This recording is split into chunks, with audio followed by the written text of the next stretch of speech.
And I just wanted to begin with something that was raised in the last hour. Congressman Dan Goldman was in Israel over the weekend with his family on a personal visit, and they got out. They managed to get out eventually. And it raises the question of what the State Department can do to help Americans currently in Israel who are trying to get out. Well, I will say that we are in close touch with American citizens who are in Israel, including those who want to get out. We encourage everyone who has traveled to Israel to enroll in our Safe Traveler Enrollment Program, where they will receive real-time updates. There are still flights that are operating from the airport. It is possible also to exit by land. There are a number of carriers who have suspended flights, but there are others who are continuing to operate. So we would urge people to avail themselves of the options that do exist to get out of Israel if they choose to do so, and also to be in touch with our embassy in Jerusalem for any other options. This is a military matter now, but everything involving Israel in this kind of situation always remains a diplomatic effort. What has the Secretary of State's day been like today? I will tell you, not just today, but really over the last 3 days since these terrorist attacks were first launched on Israel, he has been on the phone with counterparts across the region, first with counterparts in Israel, talking to the president of Israel, the foreign minister of Israel, to make sure that we do everything we can to support Israel and give them what they need, get them what they need to fight back against Hamas' brutal terrorist attack. The second thing that he has done is been in contact with leaders in the region to try and do two things. One, to send a message to anyone who might be hostile to Israel, just so that they know this is not the time to enter this conflict. So anyone that might have a relationship with others who are hostile to Israel, the Secretary has been communicating with them to try to get messages through. The third thing he's been doing is trying to get messages to others in the region that if they have a way to impress upon Hamas, that now is the time to release any and all hostages that they are holding. We've seen Hamas take women, children, elderly Israeli citizens into Israel, and the Secretary has been working to do everything he can to ensure that they are released.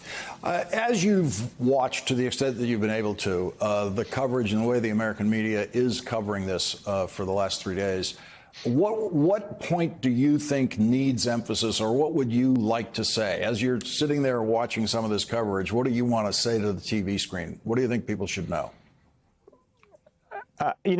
It's hard to say. I will say that I think I have been struck personally, like probably most people have been struck by the images we've seen out of Israel, just the sheer brutality that Hamas inflicted on the state of Israel, on Israeli citizens, and on American citizens. We know that there are at least 11 American citizens who are already dead. There are others that are missing. We saw Hamas targeting children, targeting civilians, targeting, as I said, elderly citizens. And I think that Americans that see that could react to that viscerally. America also has been the victim of brutal terrorist attacks more times than we would like to remember. And so I think we recognize a lot of these images and understand that Israel needs to do everything it can to defend itself. There was a diplomatic effort underway in the Biden administration to bring Saudi Arabia and Israel closer together in a way that, in theory, would prevent what we've seen there over the last 3 days. What happens to that now? It will still be a priority for us going forward. Obviously, our focus right now is on addressing the immediate situation at hand, addressing the crisis in Israel, and as I said, doing everything to make sure Israel has what it needs to defend itself against these brutal terrorist attacks.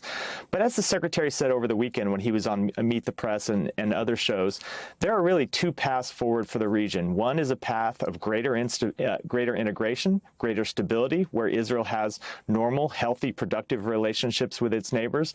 And the other is the path that, unfortunately, the region has been on for some time, which is towards conflict and instability. We've seen greater stabilization through Israel normalizing relations with its neighbors. It's something we have encouraged and something we have worked on. But Hamas has always been opposed to that. Iran has always been opposed to that. Hezbollah has always been opposed to that. Terrorist groups and sponsors of terrorism in the region have always opposed greater stability. And so there really are two paths. There's either the path offered by Hamas, or there's the path of greater stability, and we know which path we're going to try to pursue. There is a Republican bloc in the Senate on the confirmation of an ambassador to Israel. What has that done to the United States' ability to respond to what's been happening there since Saturday morning? I will say we have seen a number of our ambassadors be held up unnecessarily and be delayed unnecessarily.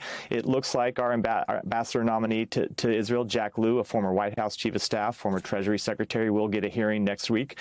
We would encourage his swift confirmation, as we would encourage the confirmation of other ambassadors in the region and other nominees who work in these critical posts who have been held up too long. Because really, when you do see a crisis strike, and crises do strike all around the world, there is no substitute for having a confirmed ambassador who speaks for the President of the United States, who can go in and talk to the leaders of that country and have the leaders know they are speaking on behalf of the highest levels of our government.